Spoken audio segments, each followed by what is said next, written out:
Hello everyone and welcome. In this video, we'll be learning about the Singleton design pattern.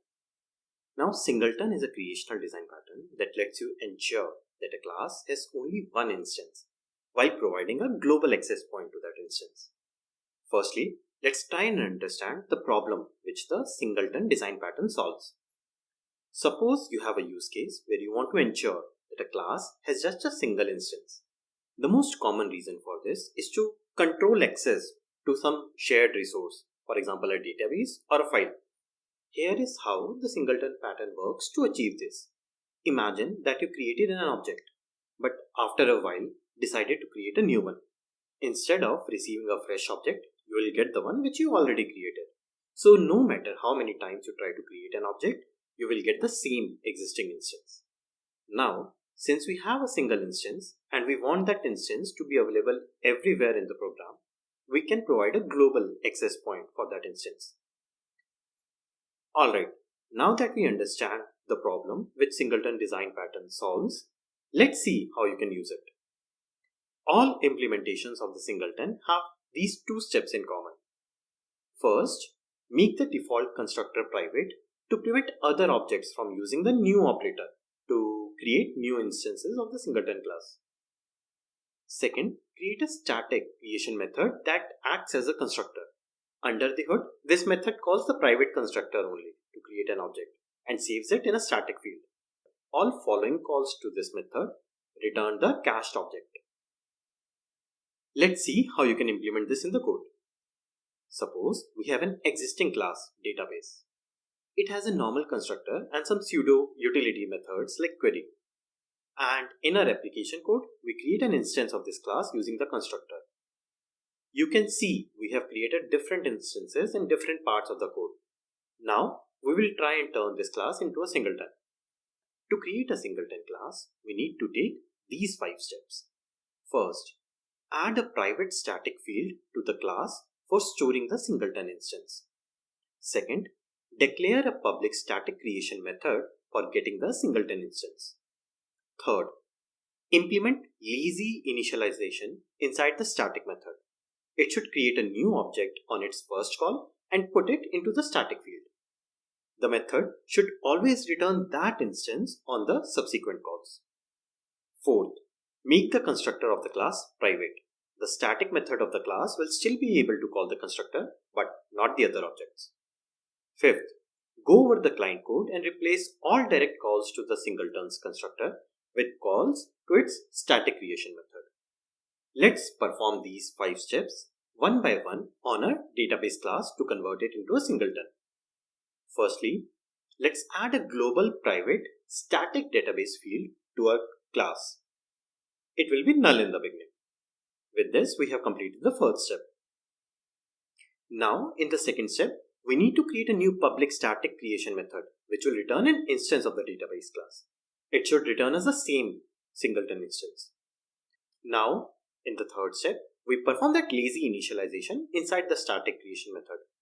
Do let me know in the comments if you would like me to create a video on what lazy initialization is. Alright, so coming back. Inside the method, we can first check if the singleton instance is null. If true, it means that this is the first call to this method and we need to initialize the singleton. Once we have initialized the static field, we can return the singleton instance outside of the null condition. So now for any subsequent calls to this method, since the singleton instance won't be null, no new object will be created and the same instance will be returned. Now we have a creation method which sort of helps us keep a single instance, but the client can still use the constructor directly to create a new instance instead of using the static creation method. To fix this, we'll make our constructor private in the fourth step. With this change, our static method will still be able to call the constructor, but now it is not accessible to the outside world. Finally, now we can go to a client code and replace all the direct constructor calls with the static creation method. With this, we have completed our basic implementation of the singleton design pattern. But this is not the final solution. The basic implementation works good enough in single-threaded applications, but it has some subtle flaws for a multi-threaded application. Let's first see what are the possible issues in our current implementation for a multi-threaded application. For that, we'll need to do some changes in our code. Firstly, let's add a dummy string value object to our class, which will be set through the static creation method. So we add a string parameter to our static creation method and then add it to our private constructor as well. Now in our constructor, let's add a custom dummy delay to emulate the potential slow object creation in a real-world application.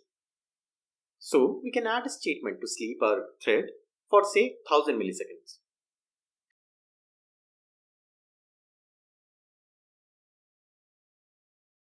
This will just make it easier to see the issues in multi-threading. And in the end, let's just add a getter method for a value field. Now let's also update our client code to use multiple threads. So let's create two threads in our application class. Firstly, let's create two new static classes implementing the runnable interface. When we implement the runnable interface, we need to override a run method.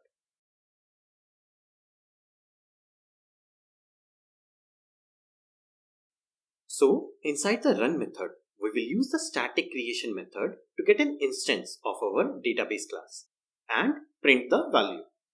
We'll use different string values in both the runnable implementations.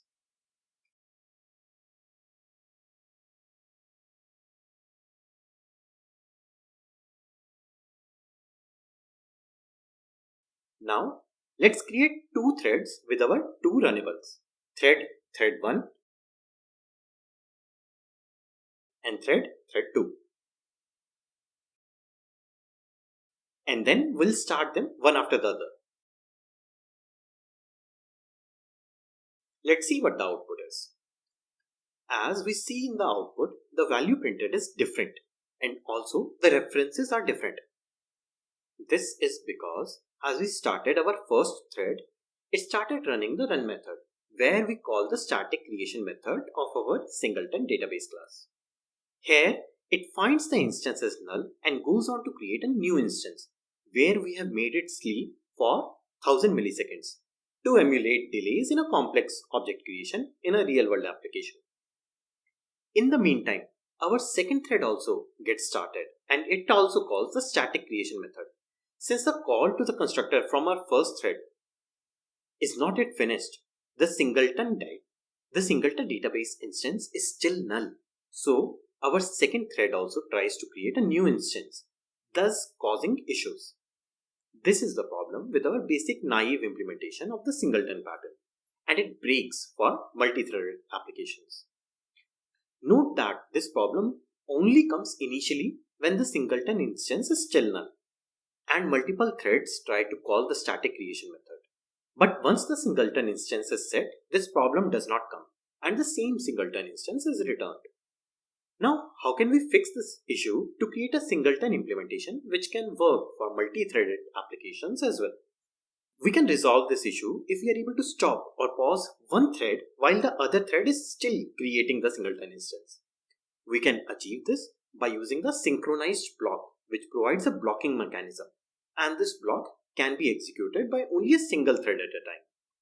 We will use this synchronized block inside the null check. However, we need to check again for instance nullability inside the block to make it function properly. This double-checked locking or DCL allows us to prevent race condition between multiple threads that may attempt to get a Singleton instance at the same time, creating separate instances as a result. Now let's try and run the application code and see what happens. Alright, so we are able to see now we have the same reference and the same string value printed. So with this, we have completed our implementation of the Singleton pattern, which works for even multi-threaded applications. Do let me know in the comments if you would like me to create a video on multi-threading in Java or any other topic. Please do like and subscribe if you like the video, and do drop a comment on how you found the video. Thank you.